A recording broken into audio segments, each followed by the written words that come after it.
Colby Covington will get everything he wants in the UFC for this one reason. And that one reason is that he has no limit when it comes to everything he does, which can be perfectly seen in his interview right here. So beyond racist, like everything he does is racist. The guy's a freaking joke. He's saying I'm in this position because of my skin color, because I'm white.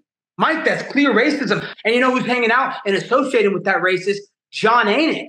John Anik, you know, supports that racism. So it's a freaking joke. And John Anik's supposed to be impartial, Mike. So you wanted to lick my freaking balls in London. Oh, Colby, this. But then you want to go back behind the stage and cheerlead for a racist. And, you know, John Anik, dude, I don't want your kids to grow up without a dad. Just realize you live in Boca. I live in Miami, motherfucker. You're not too far from me. So you better shut your fucking mouth. You poked a bear. Now you get the bear comes after you. Jeez, was not ready for that. But that reporter, he's so caught off guard.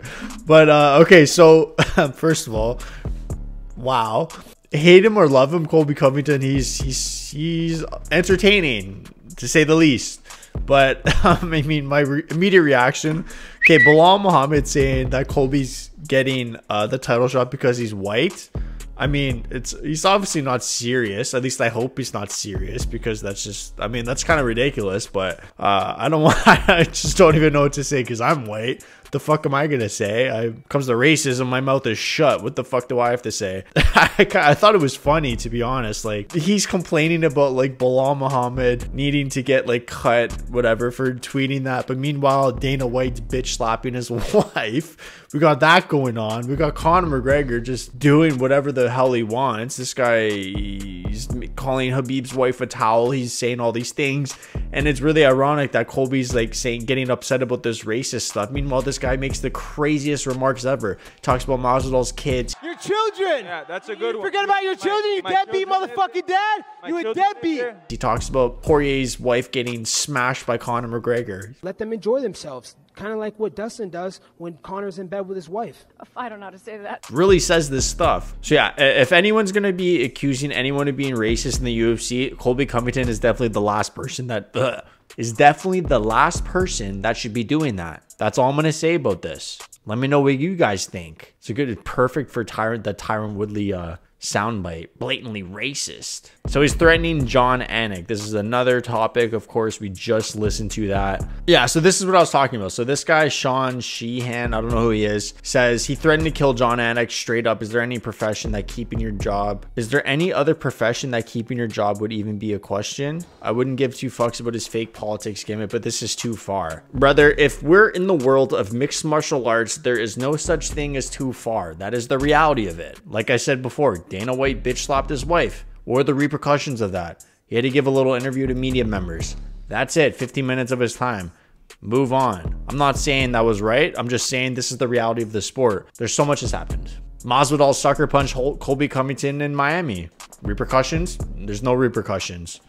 Besides court repercussions and actual legal repercussions when it comes to the UFC. There's no repercussions in the UFC. I mean, we're watching guys and girls try to take each other's lives, essentially. That's what you're trying to do without a ref. I mean, it's a very cruel business and we love it. We love the violence. That's why we're here, a lot of us at least. You know, we love the martial arts aspect behind it, but we love the violence that's also behind it. And what's associated with the violence is all this bullshit in the background. I mean, that's just what our sport is. That's what it's come to. It's the entertainment business. Hate Colby Covington, love Colby Covington. He brings a lot of entertainment to it. He brings a lot of eyes to the sport. He is all over social media right now. That's all anyone's talking about. Colby sends warning. This is funny. Colby sends warning to Leon Edwards headshot dead gestures. He better not do the gun gestures on me because I will call the cops. Obviously referencing the fact that Fabricio Werdum slingshotted a, what's it called? Bow and arrow? What's that called? Is it bow and arrow? Boomerang. He threw a boomerang at him and then he called the cops and pressed charges against them. So it's just kind of funny, Colby Covington's character. Anyways, Colby Covington deserves the next title shot. This is where all this publicity is coming from. The fact that Dana White said Leon Edwards is fighting Colby Covington next. And Leon is saying that he doesn't deserve it. He was on the sidelines.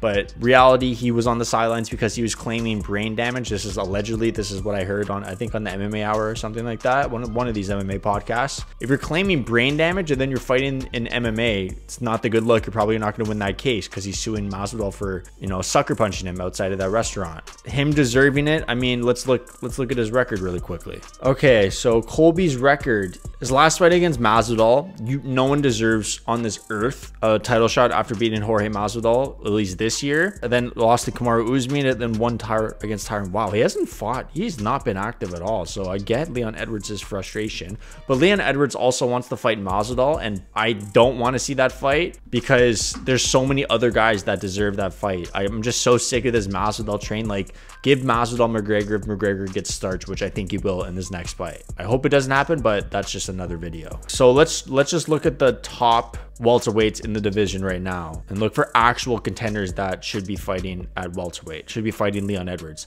Usman, not gonna happen. Colby Covington, that's gonna happen. And then we got Khamzat Chimaev. Chimaev's an interesting one because you would think he would be the one next in line for a title shot, but there's the whole story about how he missed by like 9 pounds, 7 pounds, whatever it was against Nate Diaz when he got served Nate Diaz on a platter. Not that bad. And then Dana White comes out and says he's gonna be fighting the top 3 middleweight, which is gonna be crazy. Let me look at that top 3. Adesanya, Whitaker, Vettori, or it could be Pereira if he loses to Izzy. That's wild. But I'm surprised by that because I would just give Chimaev, it's not like he's never made the weight before. I would definitely give Chimaev the Leon Edwards fight. That's a winnable fight for Chimaev. Chimaev would probably be a decent favorite, but I don't know, man. Edwards looked nasty in that Usman fight, and Usman did not look like he was the same Usman we all know and love. At least some of us love. I don't know if I love him, but he's a good fighter. And then we got Bilal Muhammad. Bilal Muhammad, this guy's racist apparently, but also he is on an 8-fight winning streak and he's just getting fed the wolves constantly. He is on an 8-fight winning streak. I just said that, but now apparently he's fighting Shavkat Rakhmonov. That is getting worked on. Poor Bilal Muhammad, man. No one remembers the name and no one wants to see him win a title apparently.